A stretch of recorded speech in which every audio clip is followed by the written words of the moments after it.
Welcome to My Two Cents with Keith Beggs from Steadfast Wealth Strategies.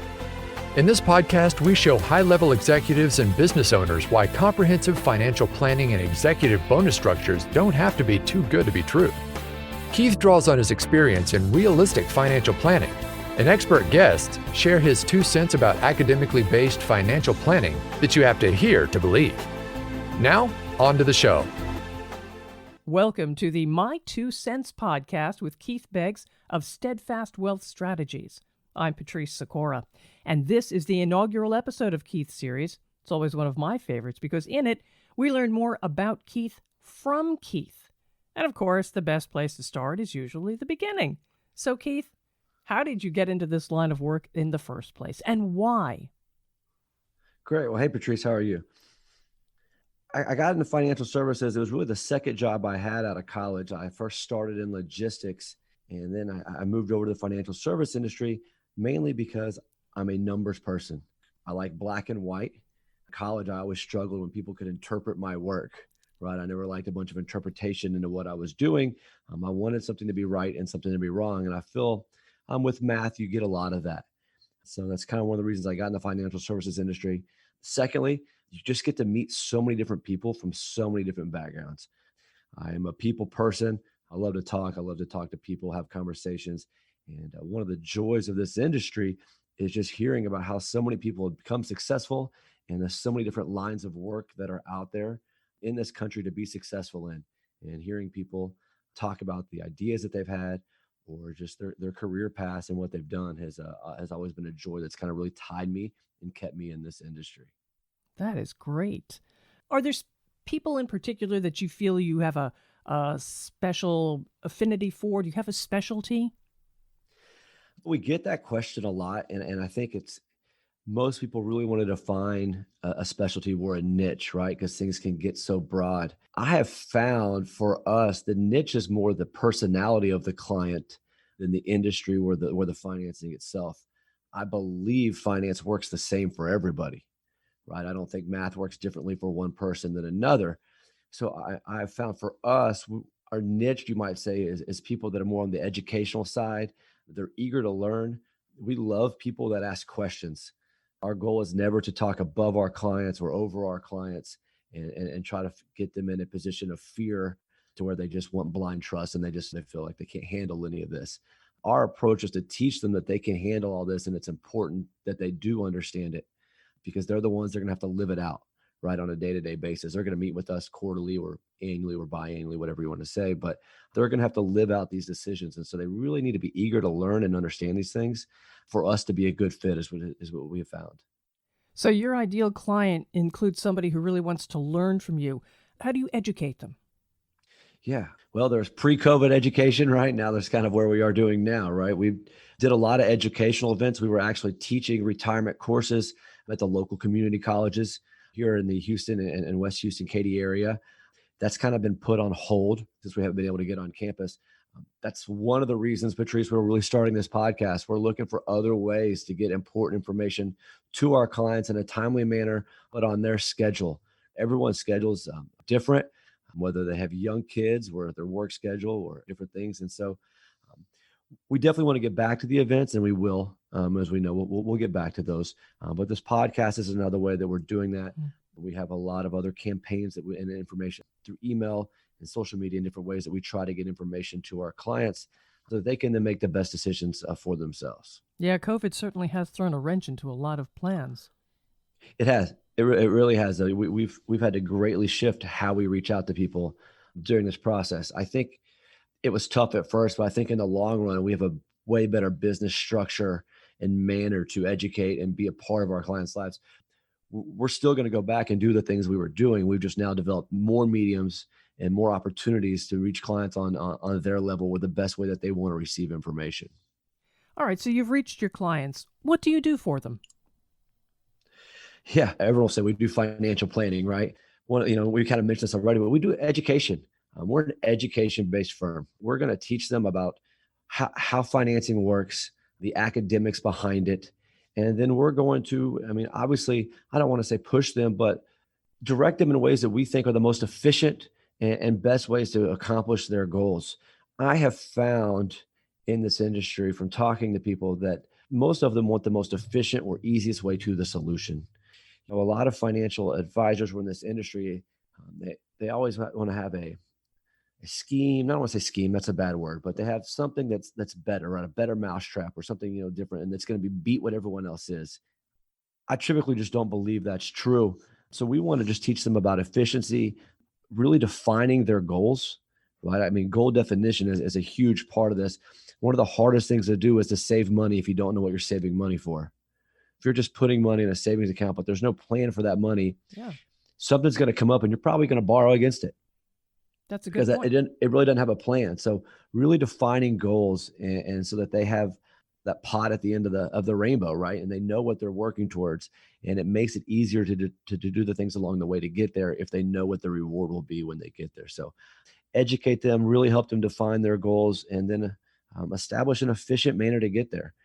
A lot of times we say it's not what you make, it's what you keep, right? So just helping them figure out the efficiencies to get there so we don't always have to take the huge roller coaster rides that you hear about in the market. In these days of COVID, things like we were just mentioning before have really changed. So how do you acquire new clients now? There's a number of ways we do that. Obviously, word of mouth is always a great way to acquire new clients, right? I mean, that's always the best for twofold. One, that means that the people that you're already talking to enjoy talking to you, and so that's been great. We've continued to do workshops. We do a lot of things on social media. We're a part of what's called the American Retirement Institute that helps us teach classes or do education events, either online or in classroom style events. Those have probably been our biggest ways right now. We've also partnered with a company called Retirement Architecture, who does TV commercials on Fox News and Fox Business. And they have asked us to be their representatives here in the West Houston area.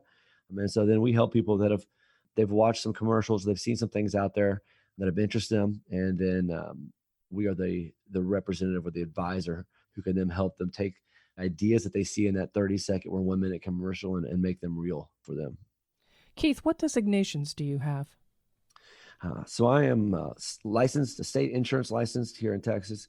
And then I have a Series 65, which is a fiduciary designation. Fiduciary, just in the state of Texas, really in the USA, is just the highest level of client service or responsibility to the client.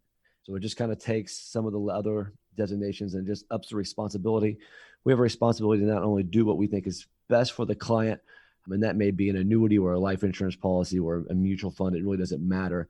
But then inside of that, find one of those that best meets their needs, right? There are thousands of different mutual funds. There's thousands of different life insurance policies and different things.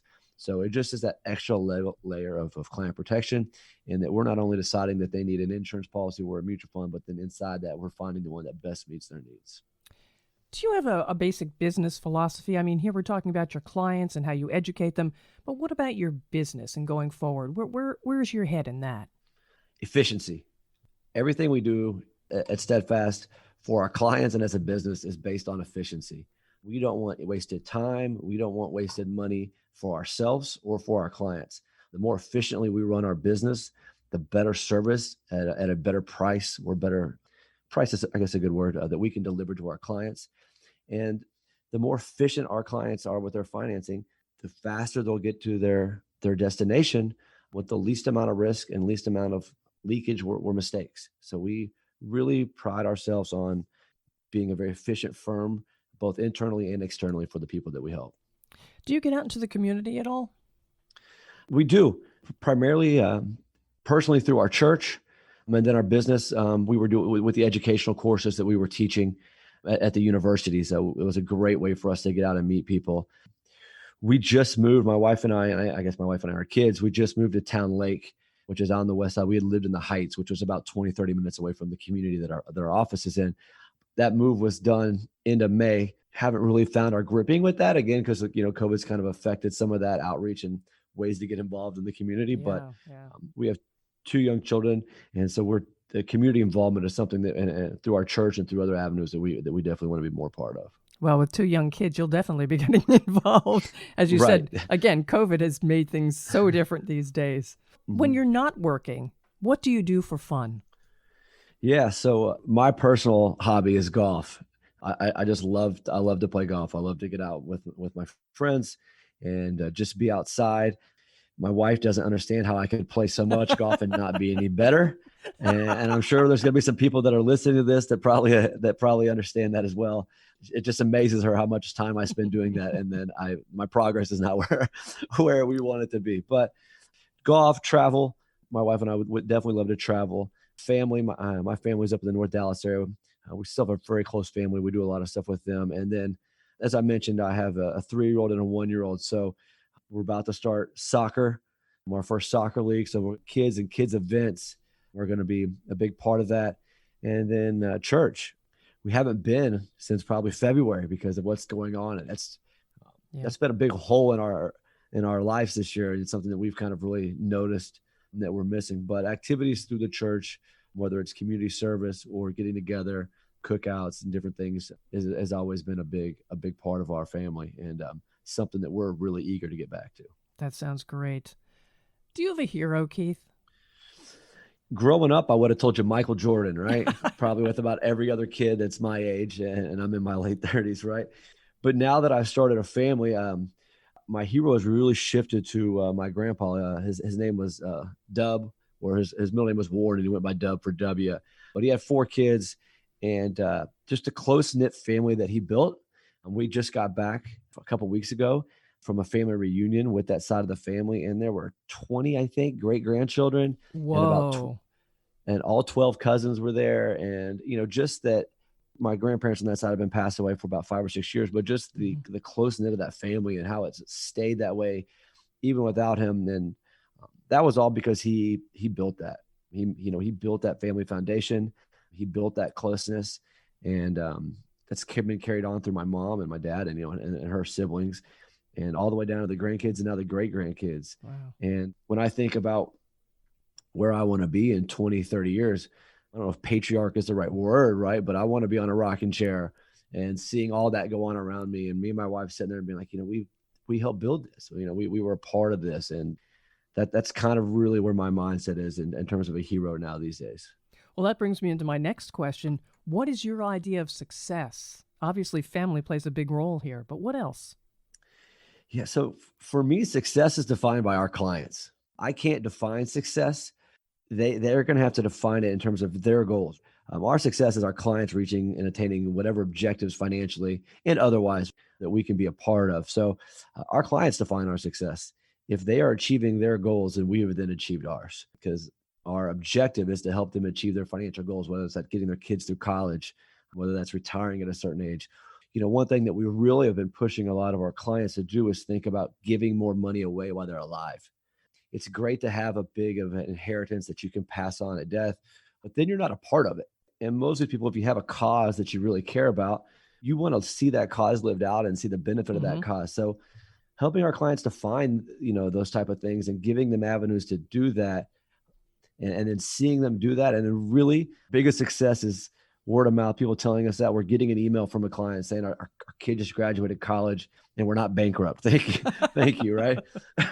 Or, we were able to just be a part of a huge event that we got to throw for this charity or for our church. And we would have never thought we could do that. But those type of things are really what defines our success as a business level. Obviously, look, we are for profit. We need to make money, and we have financial goals here, but those are only achievable by the success of our clients. Absolutely. Well, if you were successful and you had all the money in the world, what would you do, Keith Beggs? I'd probably be doing the same thing, but I might just stay at nicer hotels. Right? I love the life that we've been able to build and what we're doing. I don't really see myself doing anything else. I mean, we might get bigger. I don't know how big of a business I want to run. At some point, then you become running a business and not meeting with people. But I truly think that we're living our dream right now. We're just moving to a beautiful community. We have great friends. We have healthy kids. We have a close-knit family. I might join a couple more country clubs, right? If I had all play a little more golf, huh? Play a little more golf. Right. Have get newer clubs or fancier clothes, maybe here and there. But for the most part, I think we're living it out. I think we're really happy and very blessed to be doing what we're doing and the opportunities that have been given to us and open to us. And with everything going on in the world right now, I can't think of a better picture or scenario for us than what kind of where we are. Nice. Yeah. Is there one thing that you recommend most to clients, family, or friends? When it comes to financial, I just say start Mm-hmm. now. Mm-hmm. I often use like the ostrich analogy for a lot of people, and that they just kind of put their heads in the sand and they think if I don't know all the numbers or if I don't know everything, that I can't be held responsible for this where I'm at because I never knew. Right. Oh, really? And so that's a common approach. And so they're scared to look at the numbers. They're scared to see where they are because they never think they're going to have enough and they never think they've done well enough. And for 90% of the people out there, they're going to be okay. They've got it. They've got to maybe make a few changes here or there, but the relief that they get from just starting the process and looking at it and opening their eyes to it way outweighs the few little difficulties or maybe the changes that they have to make financially, because it's just a huge stress relief to know that they can get to where they want to go, that their goals are achievable. I think living with the stress of not knowing is way worse than the few financial changes that they may make, because those are usually easy to make once they see that they're going to have everything they've been trying to Mm-hmm. accomplish. So I would just tell people just start early. The more time you have, you talk to any financial professional, time is your friend in the financial world. The more time you have, the more you can accomplish. The market needs time, right? That's the main thing you need. And so just get started. And second on that is just make sure that everything you do is not concrete, right? Because you're Explain going that. to have life changes. You can't make a retirement plan at 40 and it be concrete and not be fluid. Because what if you would have not have played, I saw a meme the other day. No one had what are you going to be doing in 5 years, right? Back in 2015, right? Well, where are you going to be in 5 years or something? I'm messing it up a little bit because of what we're going on. So it's got to have fluidity. Your kids may decide not to go to a 4-year college. They may decide to go for an 8-year degree, or health has a lot to play in these type of things. And so don't think you're just going to do one thing and then it's going to all work out. You have to be fluid. You have to give yourself flexibility because life is flexible, right? Yeah. Life is flexible. Do you have a mantra or something you say to yourself every day to stay on track? Keep yourself focused? Yeah. I mean, I had my wife make me a bracelet last year for Christmas that just says, stay humble, always stay humble and kind. Being an entrepreneur, you have very, very high highs and you have very, very low lows. Yeah. And sometimes when you're on the real highs, it's hard to stay humble. You think you got it all figured out, right? But now God, and he can always help you with that, right? But just to stay humble and kind, I just think is a great mantra, and I think it'll really help me. I want to have an extremely successful business. I want to really help clients, and I want to be humble through that process and know that I'm not the one doing it all. There's a lot of help involved in that through faith and through other avenues. And so just to stay humble and kind to people as you work through this, I think it's just kind of something we try to live by. I really like that. Humble and kind. Very nice. Mm-hmm. Yeah. All right. Here's something for you. Tell me one thing most people don't know about you. Now, be honest here. Be honest. Yeah. So I'll tell you, I was very, very close to becoming a professional baseball umpire. Really? Yeah. I umpired baseball all through high school. And in college, I was a high school umpire, and I loved it. And I was in logistics, and I had gotten out of logistics, and I'd signed up to go to Kissimmee, Florida, to professional umpiring school. I did the test and everything, and was close to going. And I got called by a headhunter, and reached out to me about getting in the financial service industry, and I was interested. And I went and did the interview, and I really liked the people at the company at that time. And I chickened out on going to Florida and doing umpiring school. Look, it's been a great decision. I met my wife after that, and everything has worked out. But yeah, I was really close to doing that. And I think it would have been a lot of fun. Always loved baseball. It's a tough profession, though. It's tough. It is. It can be, but you only work when you're behind the plate. The rest of the time, you just stand out there, right? the hardest work is when you're behind the plate in the summer. When I was doing Little League, you would do 6-7 games a day, Yeah. and those Little League parks are all concrete, right? And it's concrete and dirt. So I went through the heat. I remember the heat of it. And so by the time you get to the pro level, you get a lot of benefits. So, but yeah, I was really close. I'd actually paid the fee and everything and then walked on it. So wow. for me, I think that would be something probably most people don't know about me.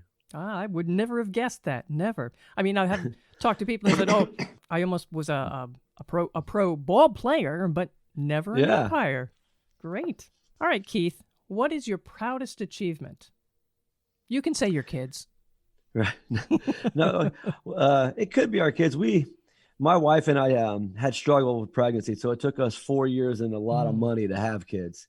So we had to do the in vitro process and a lot of things. So having 2 healthy kids right now is a pretty big achievement. Having 2 more frozen somewhere in Houston right now is another achievement that wow. that will be happening. But I would say Steadfast. If I was going to take it outside of the typical children answer, I would say this company. I'll stay humble with it, but starting a business is a tough decision and is a big decision to make. And I just am extremely proud of what my wife and I have built. And she's never worked for Steadfast, but obviously, as you probably know, being a spouse of someone that she's always worked for Steadfast, right? I mean, when you quit a job that I had and making good money, and we find out that in vitro, we had just paid for all the in vitro. We found out it worked, and I quit my job in the same week. So supporting me through all that, it took quite a bit of our savings to pay for all of that. And so to still allow me this opportunity, that was great on her part. So she's definitely been a part of it. But to see where we've gotten over the last 5 years, almost 5 years, and to see where we're going, if I was going to take it out of the family realm, I'm extremely proud of what we built here. I'm extremely proud of where we're going with this company. And I'm extremely proud of the families that we've met and that we've helped and watching them and what they've been able to accomplish. Us helping them is helping them help other people. Right. The majority of people that we work with and help with, and I would say the majority of people out there are good people that help other people, and we can help them make more money, then we give them more money to put towards their goals. Or maybe it's time. Maybe by not having to work so much on their finances, they have more time to help out. So through Steadfast, I think we're having a huge impact all over this community in terms of adding a benefit, either a financial benefit or a time benefit to help other families. Right, right. All right, you have the attention of lots of listeners right now. Who do you hope is going to listen to this podcast? Who should listen to this podcast? Man, that's a really good question. And I don't think I really had that defined when I started to do this. First, I was thinking it was going to be for our clients and as an educational format. There's a lot of noise out there now. There's a lot of avenues to get information. There's a lot of people it's very easy to have a platform anymore. So I really want this to be a very straightforward educational type of podcast or medium, as you might say. I want people to come here that are looking for academic or educational backed information. I don't want this full of just a ton of just opinions. Opinions can be great, but I really want this to be academic and educational based for people. I would say obviously families, but I would really hope people let their kids listen to it. I really hope we get a younger demographic. I think financial education is a huge missing point in our education system from elementary school through college. That nothing is really taught about personal finance. And I think there's a huge hole in that. I think that's the reason a lot of people have a lot of maybe failures or missteps along the way. And so I think business owners would be a great people, but I'm really hoping that we get people's kids on here and that we can start really having a huge impact on the next generation and helping them achieve their financial goals. And, everyone says not make the same mistakes that we did, but I think that'd be awesome. I would love to hear about people telling me that, we listen to it with our kids in the car and, it's a great way for us to teach them about finances. So we don't want to talk over people's heads. We want to make this as easy to understand for everybody. I'm kind of rambling here a little bit, but I'll tell you, I don't think finance is too hard for anyone to understand. I think execution can be very difficult, right? I think that's the value that we bring as a company, is helping people execute the philosophy or the education or what they're trying to accomplish. But I don't want anyone to ever think that they can't understand this and they just have to trust us. They definitely need to understand what's going on. This is their money. This is their livelihood. Where we come in is, okay, that's great, but how do I execute this, right? There's 22,000 mutual funds out there. There's thousands of insurance companies. There's all these different things. I have a full-time job. I have 3 kids or 2, I'm doing I need you to help me execute it. That's kind of what we want to be. We want to be the executioner or the people that execute the philosophy for our clients, but something that they understand and that they're still involved in. And how can people reach you? We have a website. It is www.steadfastws.com. That's steadfastws for wealthstrategies.com. They can email me. It's keith@steadfastws.com, where they can give me a call, 832-506-9034. Keith, thanks so much. Very informative. Thank you. Keith Beggs of Steadfast Wealth Strategies. To subscribe to all upcoming episodes of Keith's podcast, My 2 Cents, use the subscribe button on this page. And to share, there is the handy share button. I'm Patrice Sikora, and let's talk again later. Thank you for listening to My 2 Cents with Keith Beggs. Click the subscribe button below to be notified when new episodes become available. All securities discussed are offered and provided through Steadfast Financial Planning, LLC. The information covered and posted represents the views and opinions of the guest and does not necessarily represent the views or opinions of Steadfast Wealth Strategies. The content has been made available for informational and educational purposes only. The content is not intended to be a substitute for professional investing advice. Always seek the advice of your financial advisor and/or qualified financial service provider with any questions you may have regarding your investment planning.